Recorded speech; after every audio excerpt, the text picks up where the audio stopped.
Let's face it, we're here for all the stories. I seriously doubt anyone's here for the Always miserable good to news see I you. You have a share every nice single week. different hair get up today too, doing a little You- I feel like is this the I first I time you think see so. me with like Perhaps pulled it could back be. hair? I mean, we go back about 20 years, so I'm sure you've done it before. But by the way, can you bring a camera? There we go. All right, perfect.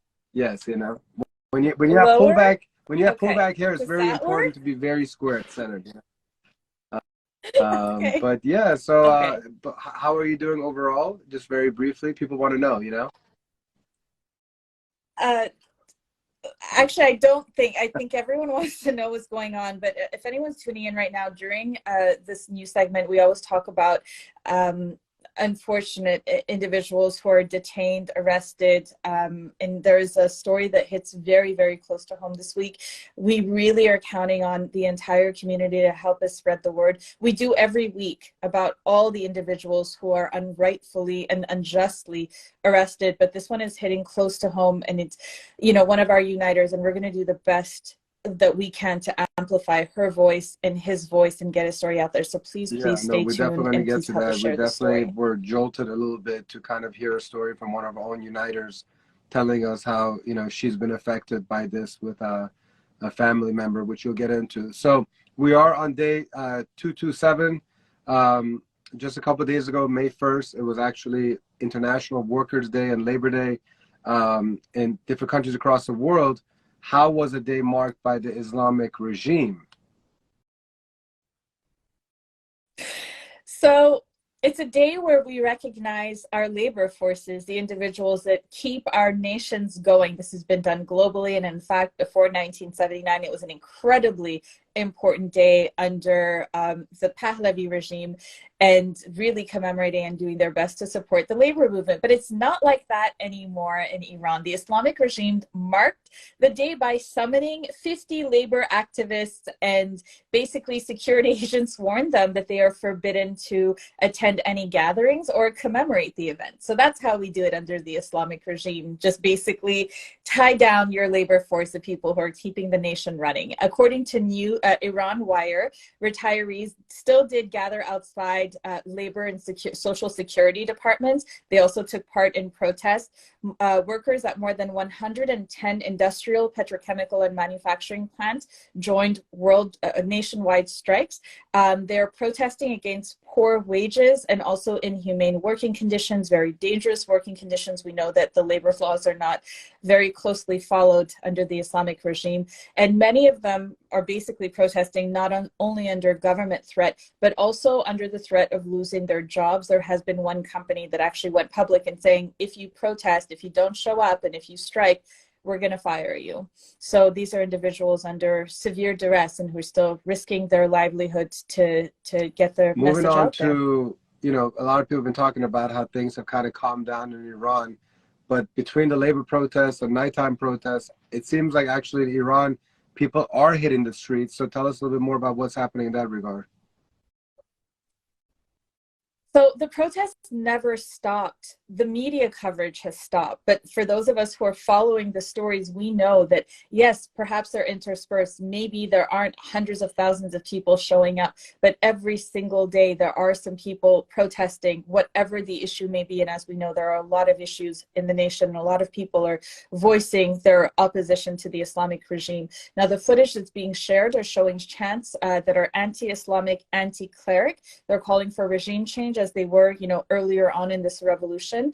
And this is definitely happening despite the strong enforcement of hijab laws. So as we know, a lot of women are basically flouting hijab laws and saying, we're not going to follow your rules, and they're doing this at great danger. But Iran International has reported that the supreme leader has said that flouting hijab is, quote, and I'm looking on the side because that's where my notes are, religiously and politically haram. haram. That is a quote. And haram means basically illegal and not permitted under Islamic law.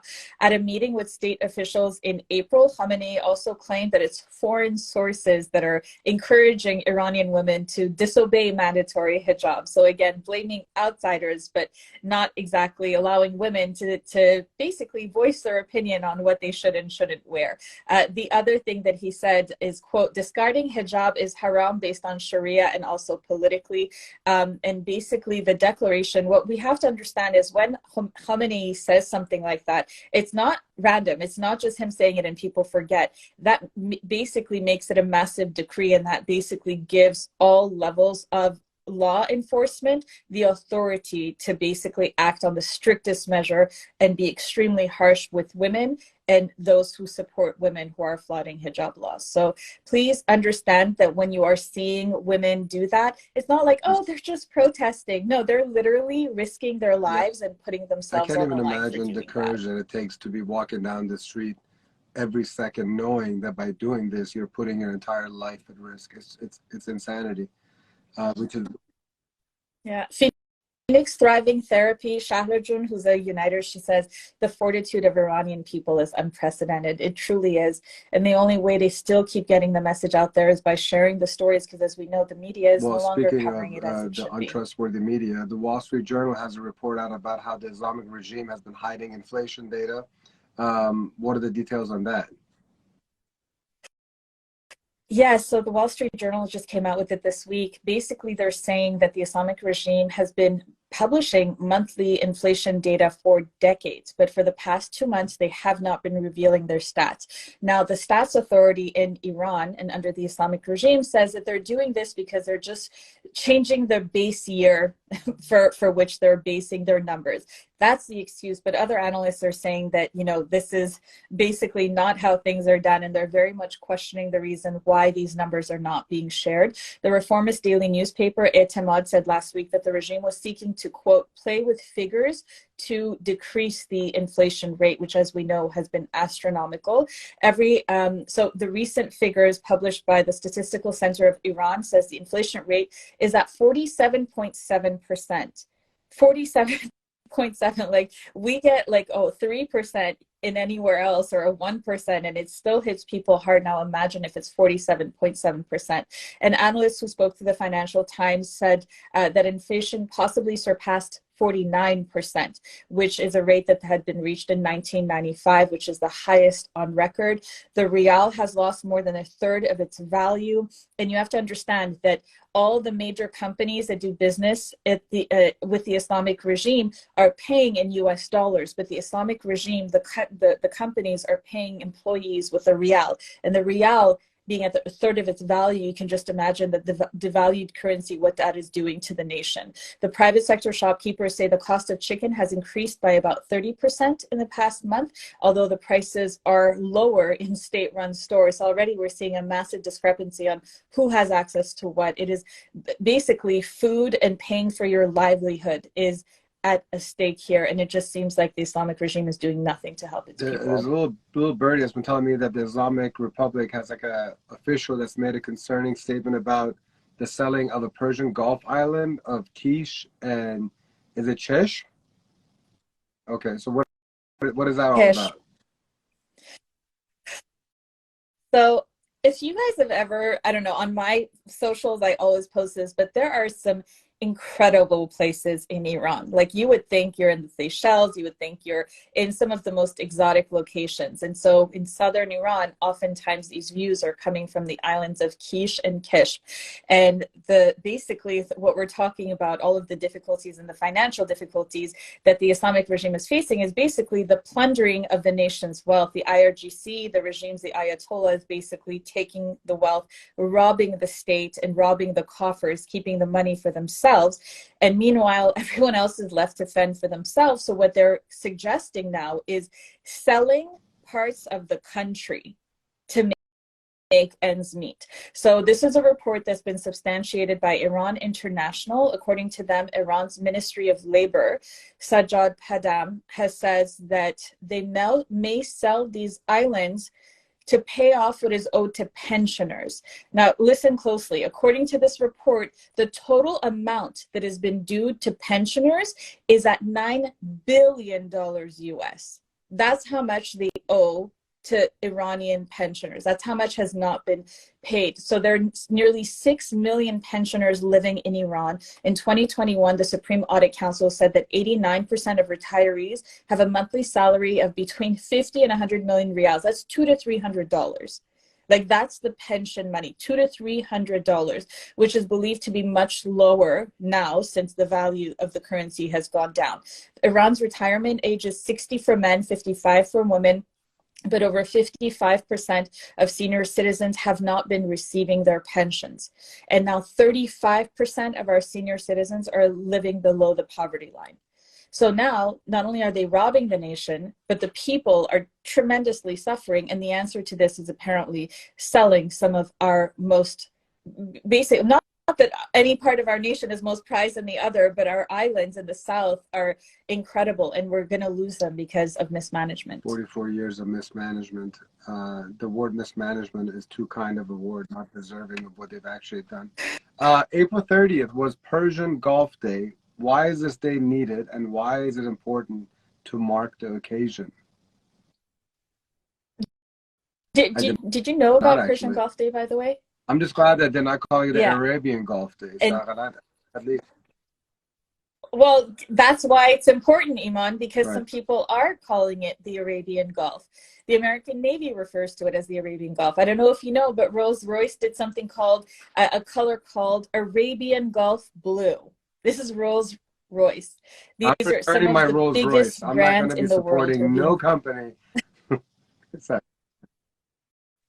Well, you'd be surprised at how many people in living in the Middle East and living in Qatar, I remember that they never referred to it as the Persian Gulf. They referred to it as the Arabian Gulf. It's what they've been saying. And if you look at Arab textbooks in the Middle East, they refer to it as Arabian Gulf. And as we know, these nations from Saudi Arabia to Dubai, they've been making incredible headway on the international space. And so when they're inviting people, they refer to it as the Arabian Gulf, and, it's influencing individuals.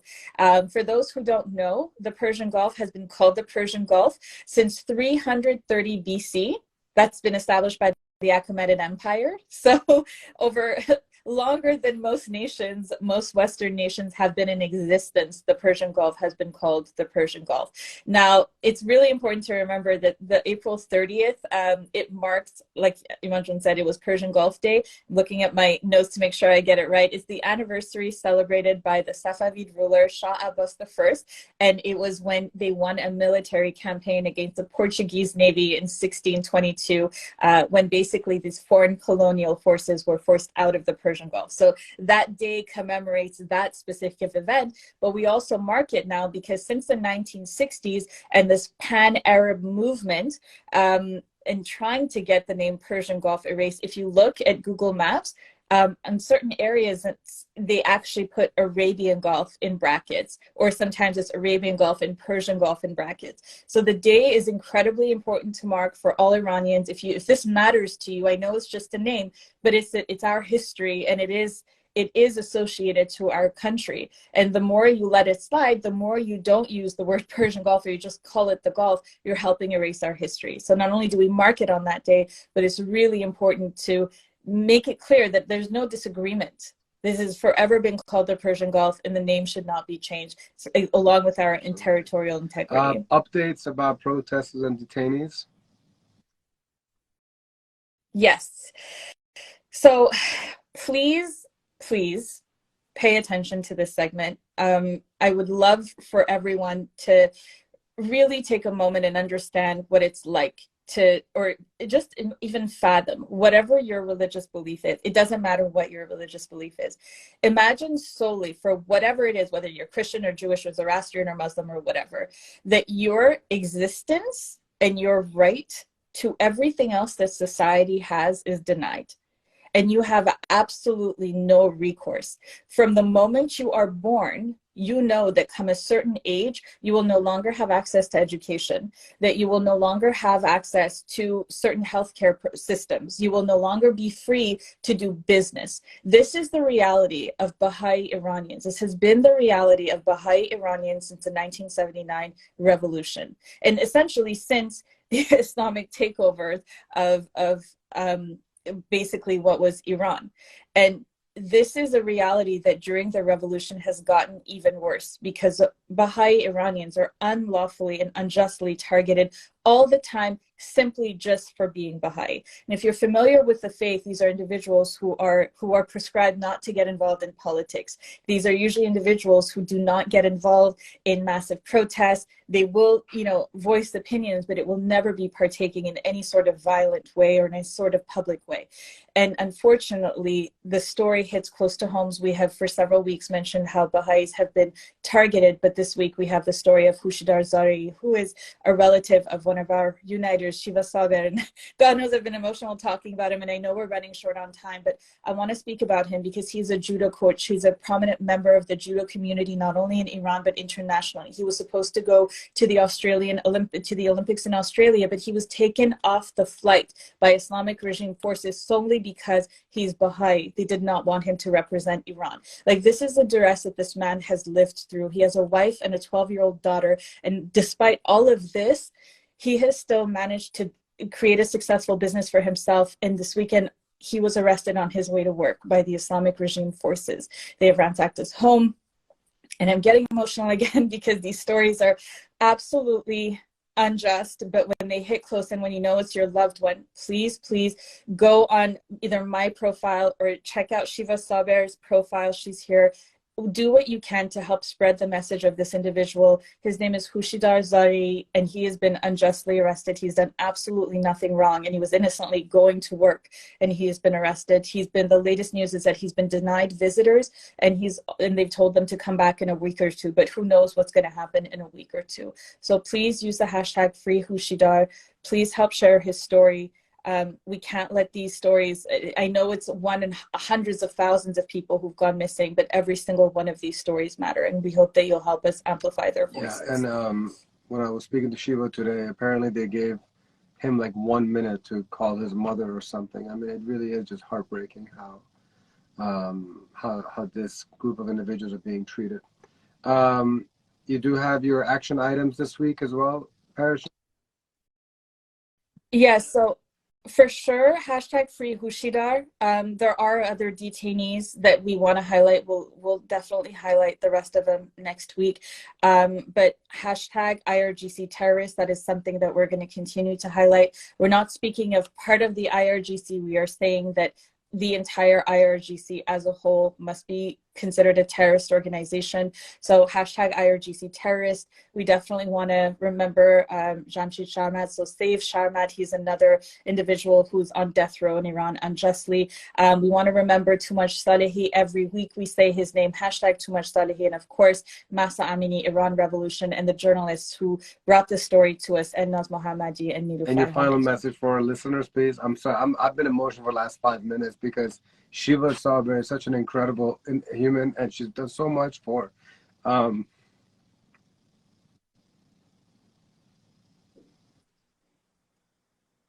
I know, I've been the same. The story of her cousin, I like rehearsed it 5 times so I wouldn't cry. It's unreal, especially when it hits close to home like this, and there's literally, Imanjul, like there's nothing we can do for her, and she's literally she gives producing so much, tonight's and we know episode. how, Like what? It's like literally she's part of the story, and she's created the story. And Shiva, you just know that our entire United family is by your side right now.